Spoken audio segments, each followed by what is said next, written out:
It's springtime, and yes, I got myself a new Land Rover. So now I can drive on rugged roads again. Lakota is now in such good shape that we can once again go on longer walks.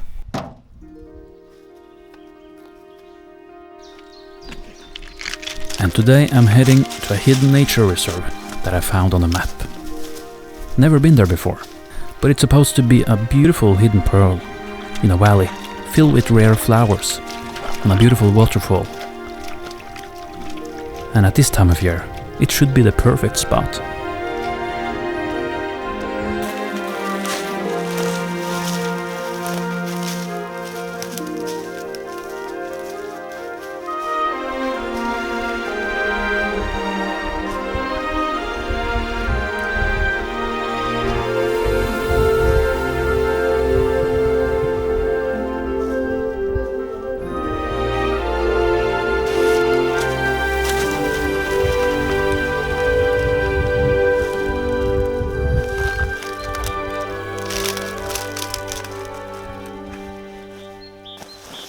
As a bit of an amateur bird watcher, I like to see what moves about in the treetops.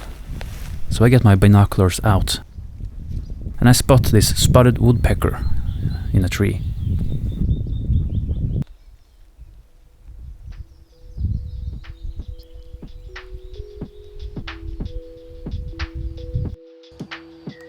And particularly at this time of year, the woodpeckers are active and enjoyable to watch.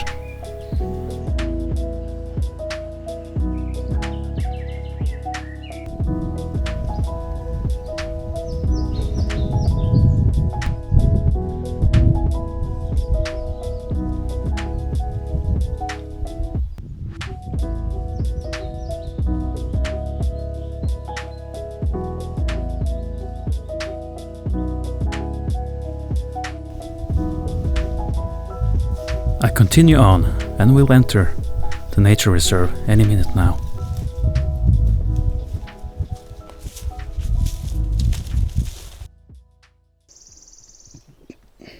And I did find the reserve, but I will be in for an horrific surprise.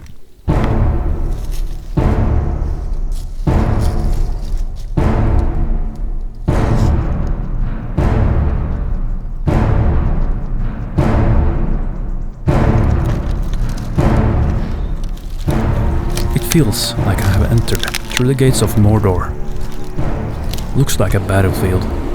I rarely react badly to logging in the woods, as it is an important part of the forest care. Well, the borders of the nature reserve was marked with blue markers and seemed to be respected, so they hadn't touched that. But still, this seemed brutally done, which would greatly affect the nature reserve, as much more sunlight would be directed into it, and it would dry up the wet soil that made this nature reserve special in the first place.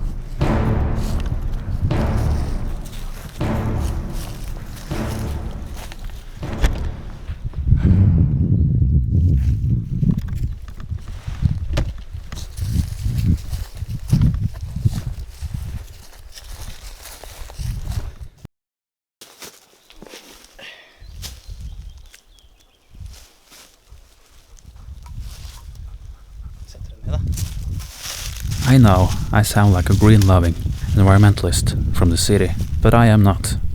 I repair chainsaws for a living, and I work with the logging industry every day. But this was just damage. I wish there was something I could do to help.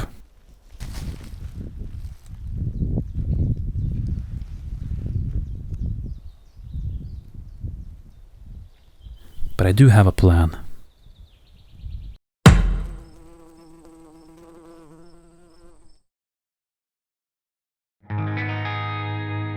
thing is, without bees and insects, the whole world would be in serious trouble, and all life on Earth would simply end. And due to the modern farming today, that we spray chemicals on pretty much everything, and the increasing loss of wildflower meadows, the insects numbers have dropped massively the last 30 years.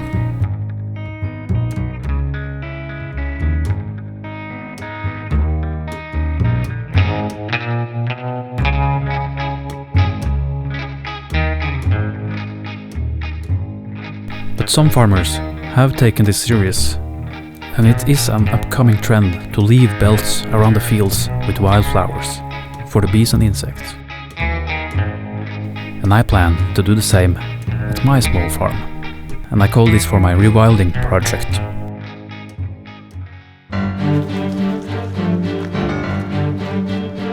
So, some days later, I fire up the big Massey and get to work.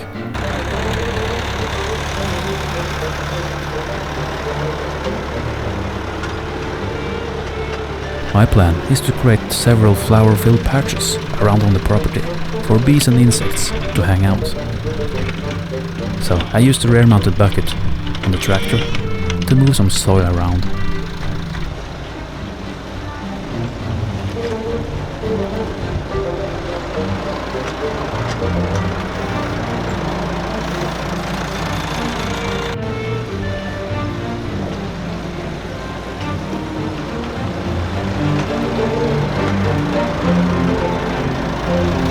It might look like a mess, but we are making an omelette here, so it has to get messy before it can be beautiful. After removing topsoil and placed where I want it, I used a little Massey to even it out using this old grader blade.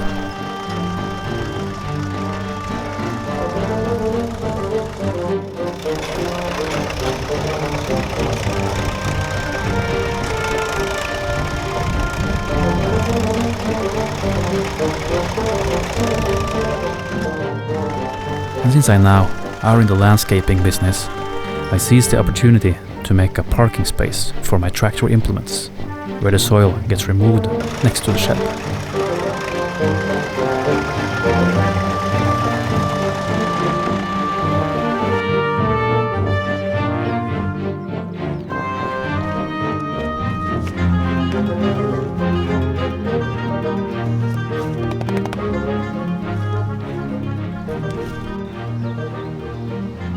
So, I went shopping for some seeds, and I create a fine mix of wildflowers.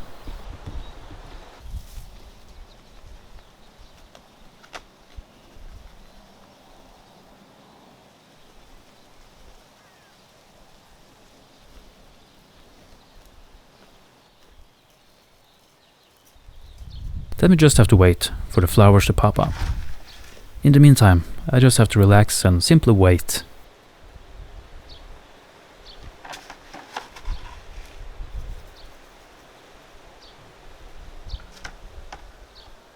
And I know someone who does that relaxing part really well.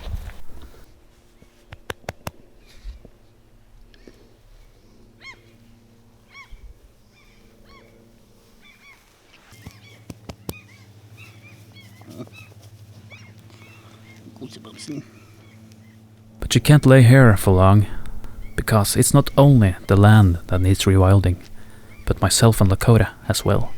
And the rumor says that the fish are jumping in the lakes, so you better get out there to catch a few.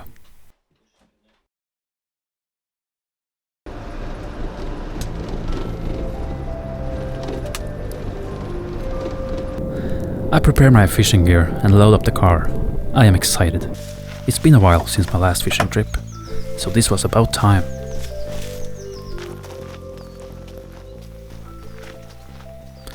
My plan is to start down in the magical beech forest and end up in the boreal wild forest up in the mountains, where the fish are jumping, waiting to eat my lure.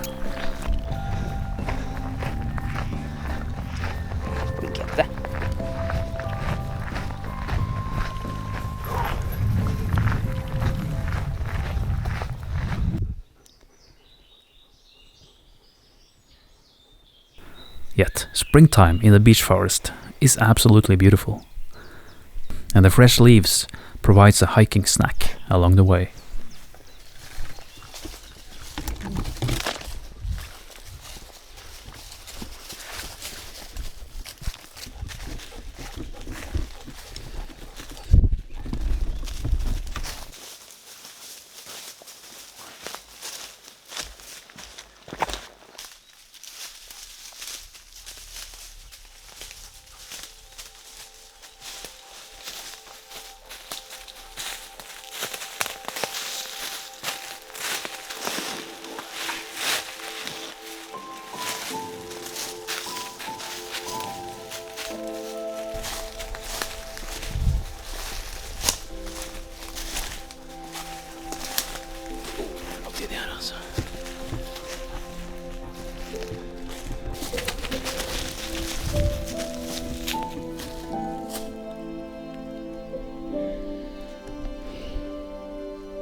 And in this sea of green,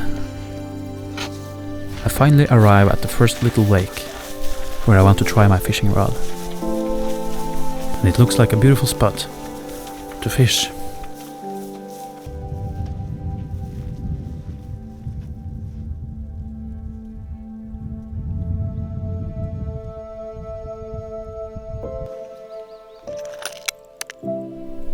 Picking the perfect lure is never easy, but I have faith in this one. My old crocodile spoon.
After many casts, there is seemingly quite dead here.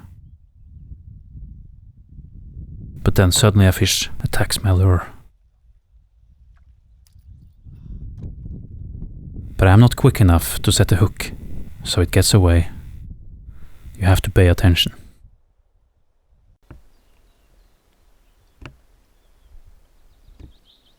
Almost 2 hours and no fish. I need to sit down and drink some tea. Well, that is fishing. But as I like to say, we don't fish to get fish, but for fishing.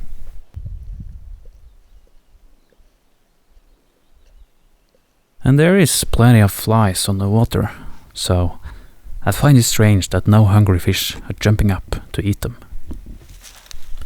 Maybe they aren't hungry.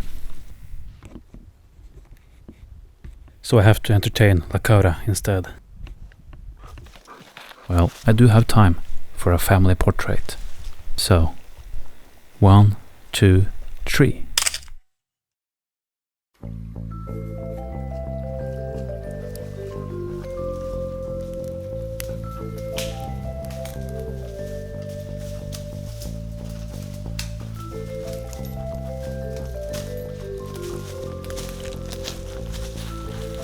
I decide to leave the lake behind and head further up the mountain to try my fishing luck up there instead.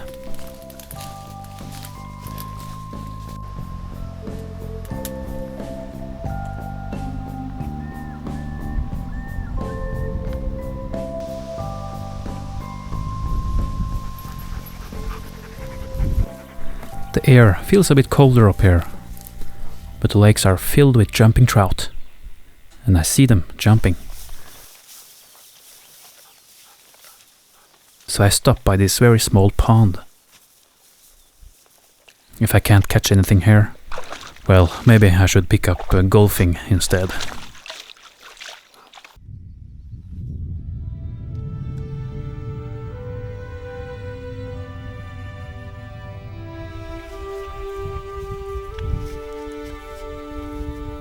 But after just a couple of casts, I finally trick a hungry trout.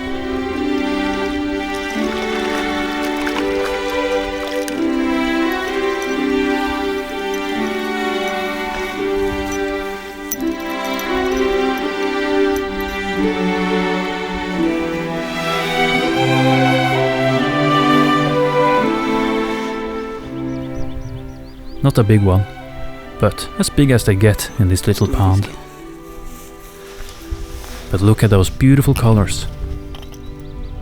Well, he's a bit small to eat, so he gets to live another day.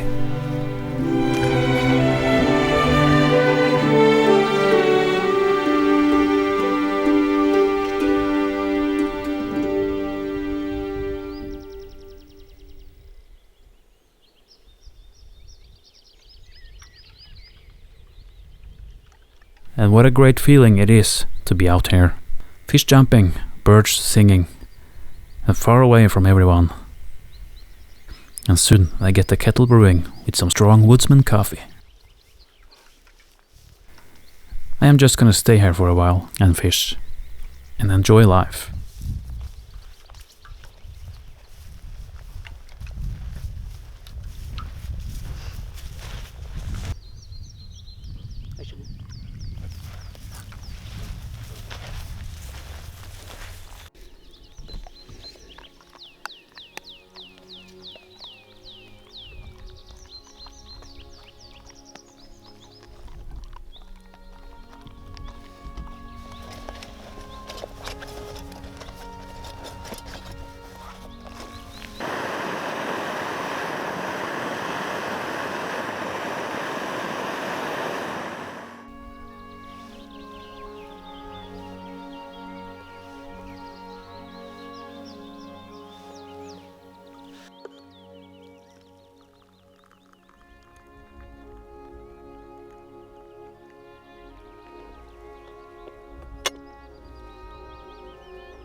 And the coffee tastes great, good and strong.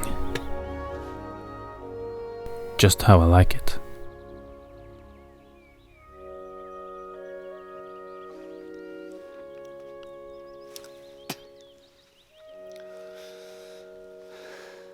So I decide to stay here for a while, to fish and to relax.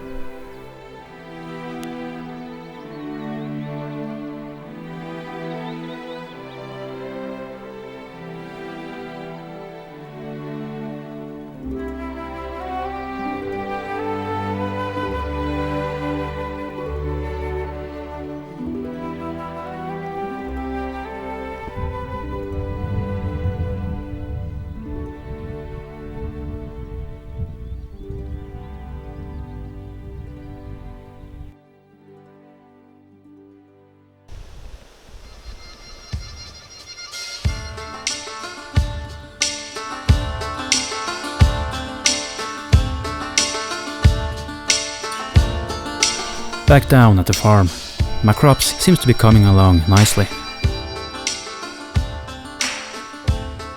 But I am investigating a crime scene, because something have been in my crops, chewing on my squash. And I think I know who the culprit is.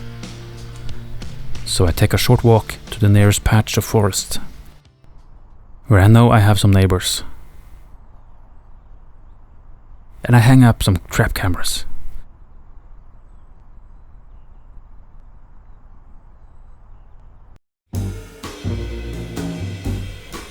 And that night, this is what I saw. Badgers. A family of them, roaming around after dark, headed towards my field of squash and potatoes to feast.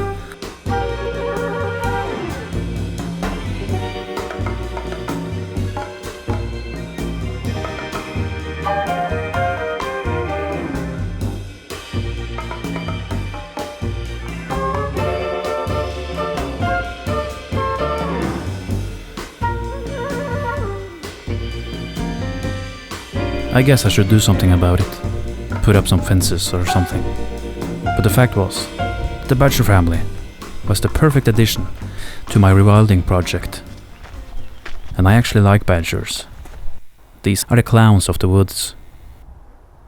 And I give them permission to take a squash or two.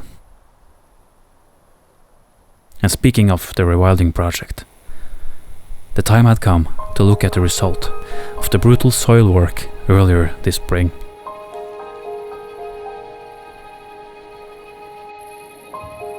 And what a result it was. My wildflowers had drawn in a lot of bees and insects, and it was buzzing all over the place.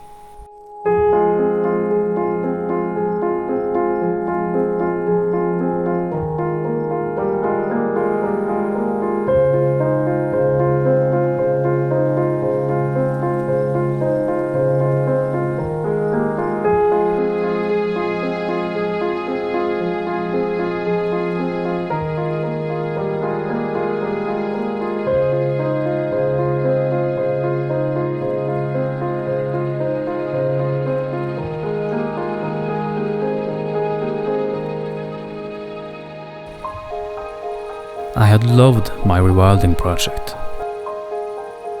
And most of all, I was happy to see the amount of insects and bees that had come. It was the perfect addition to the farm. It made the place into a colorful summer haven. It completed it all, and I felt complete. Just like this little series. Because this show is now over. So that's a bit sad. And if you have watched it all up to this point, you have given me and my dog a lot of your time. And for that, I want to say thank you. And we may meet again. In the meantime, I'm gone fishing.